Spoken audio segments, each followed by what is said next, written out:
afforded ourselves the luxury of 10 minutes each to introduce the next 2 days. And I'd just like to start my short part of fame by talking about some of the bubbling conversations, the patterns that are emerging in the idea of learning. So some people talk about the I-shaped learner with a whole lot of knowledge and depth of understanding, and then some people say, no, it's about a T-shaped learner. Knowledge is important, but also there's the space of being able to communicate and collaborate across teams or organisations. And what I'd like to focus on is a slightly next phase of the X-shaped learner, and it sort of looks like this. So when I'm talking about X, I'm not really talking about the letter X. I'm talking about X as a place of strength. And if you live in Christchurch, or if you've been wandering the streets of Christchurch since arriving, you may have noticed buildings that look like this. They're there with an X for a very good reason, and it's to do with strength, but it's also, in my head, to do with the future-proofing, the looking at the possibilities of, in our case, an earthquake, and being really, really strong and prepared for the future. So we're going to just take a few moments to talk about an X-shaped learner and what that might look like. So here's my version of an X-shaped learner. This is a place of transdisciplinary learning, so it's much more merged than just having knowledge and skills. It's a place of clusters of learning and learning flows. That doesn't mean that knowledge doesn't still have a place, but it's not one separate curriculum area or area of expertise. It's a place where there may be small chunks of learning and larger chunks, where people are collecting some of their learning in different ways and putting them in a portfolio or creating their own mosaic of learning. So Heather McGowan, one of the people that talks about X-shaped learning, she talks about this as being the end of the occupation identity, that rather than have an occupation, it's much more about the skills and the purpose that we have that brings our learning together. So it's, if you like, it's a much more blurred place.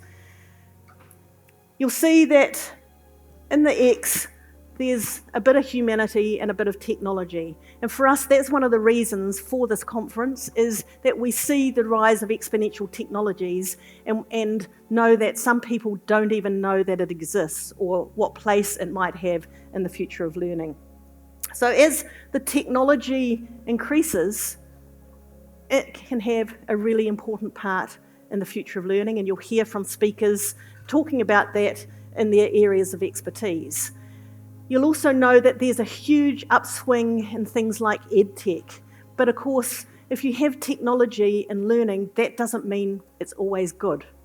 And so, what is it that keeps us focused on, as an X-shaped learner, on sort of filtering our way through that technology and using it for the good of humanity to move into areas that we couldn't have done without the technology, or where it makes sense to use the technology because it's faster or does the job better.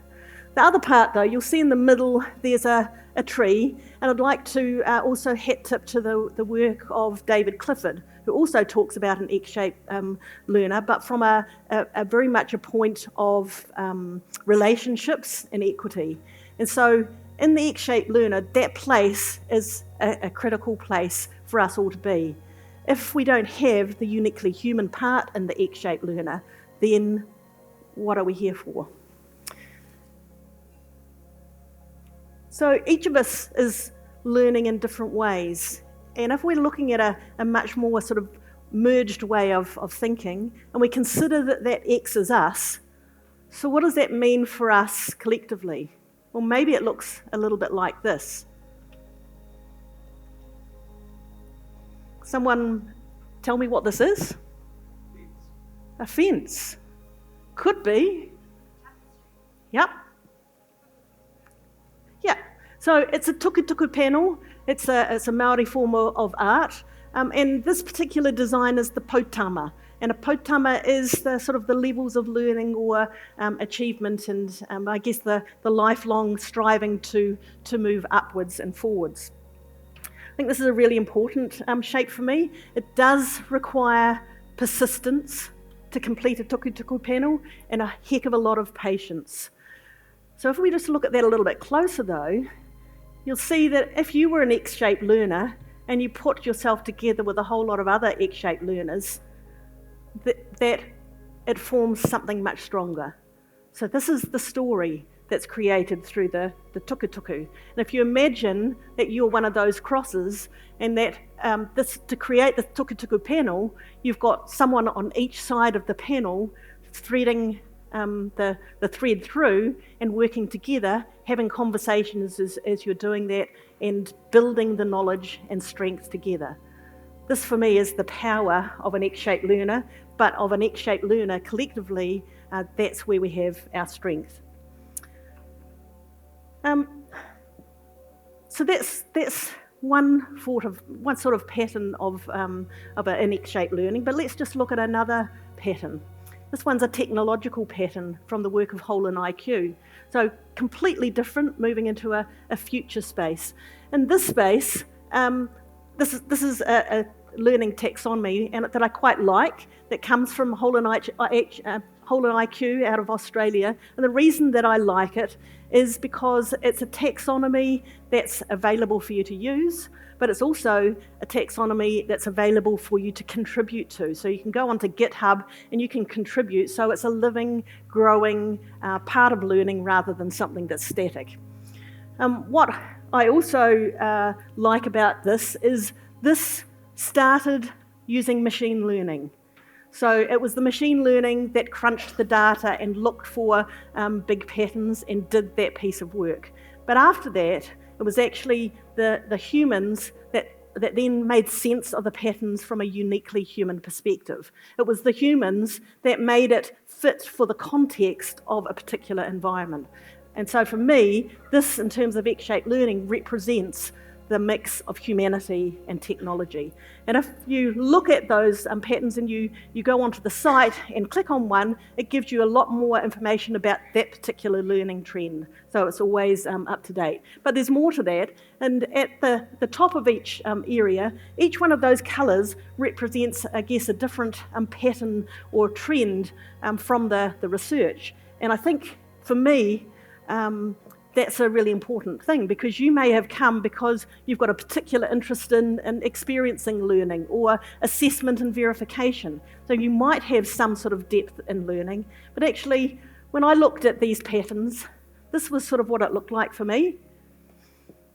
I'm interested in a whole lot of things in a range of different areas, and I'm sure that's the case with you today, and that's why it's really important to be able to connect with other people and have a chat about what are your strengths? What do you see in the particular area of micro credentials and micro learning? How does that connect to this piece of learning? So again, looking for the patterns, I think, is a really important part of the X-shaped learner. So just to come back to the X-shaped learner, and if you think about this as being you, I just want to finish by talking about, you probably can't see it very well, but from the X, it creates a really different shape. Can you see that? Just, if you look really closely.